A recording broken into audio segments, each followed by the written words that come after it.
Debat calon presiden sudah kita lalui, kita sudah tonton, dan saya kira mendapatkan respon beragam dari masyarakat yang menurut saya debat ini bisa menarik, bisa seru ya, juga bisa menegangkan atau bisa juga membosankan. Seru bagi saya karena acara debat ini sudah menjadi nonton bareng, dijadikan sebagai kegiatan khusus bagi masyarakat.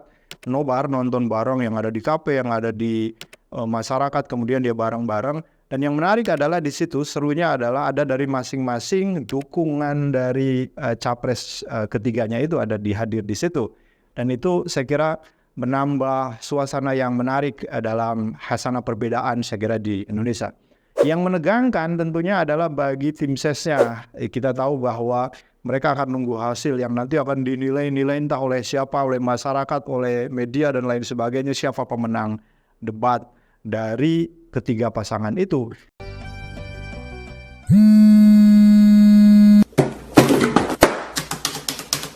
Kita sudah tahu ya, dari tiga capres itu, kita sudah tahu, sudah melihat ada beberapa yang sudah berseliweran siapa pemenang debatnya. Meskipun ada juga yang mengatakan bahwa debat ini sebenarnya nggak mengganggu, nggak mempengaruhi elektoral masing-masing dari capresnya.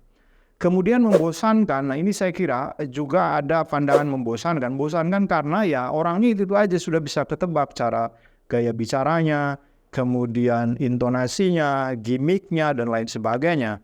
Anies Baswedan, capres nomor 1. Kita tahu dia ahli retorika, dia sering terdengar sangat enak saya kira dalam mengungkapkan persoalan-persoalan. Meskipun ada beberapa saya kira ketika dicek faktanya tidak demikian. Pak Prabowo, capres nomor 2, saya kira sama juga gayanya ketika kita mendengarkan ya, karena dia juga dulu pernah capres 2019. Berlawanan berhadapan dengan Jokowi, ya kurang lebih begitu, agak keras, ada penekanan, orang mengatakan mungkin dia marah-marah.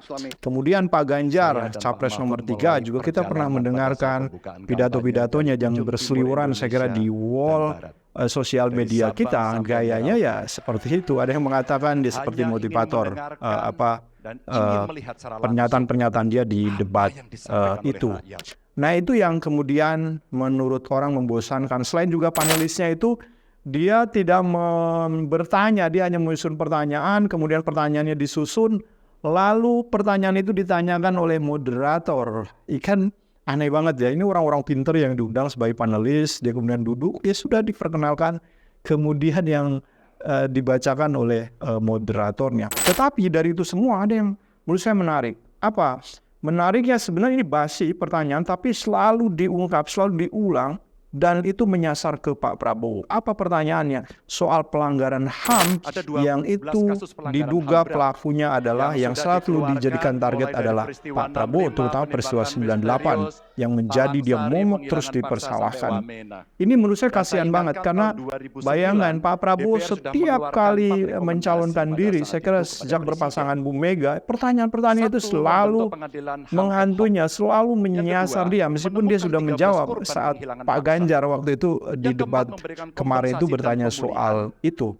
Nah menurut saya yang menarik di antara itu sebenarnya harusnya bukan pada persoalan itu, kalau misalkan kecuali memang ini akan hanya digunakan untuk menyerang diri Pak Prabowo ya. Tapi kalau misalkan ini menjadi sebagai sebuah isu yang problematik, harusnya orang-orang atau capres yang berlawanan dengan Pak Prabowo, dia berani gak mengatakan ke publik, seandainya nanti saya terpilih jadi presiden, maka saya akan membentuk pengadilan HAM untuk Pak Prabowo. Berani gak Pak Anies Baswedan mengatakan itu?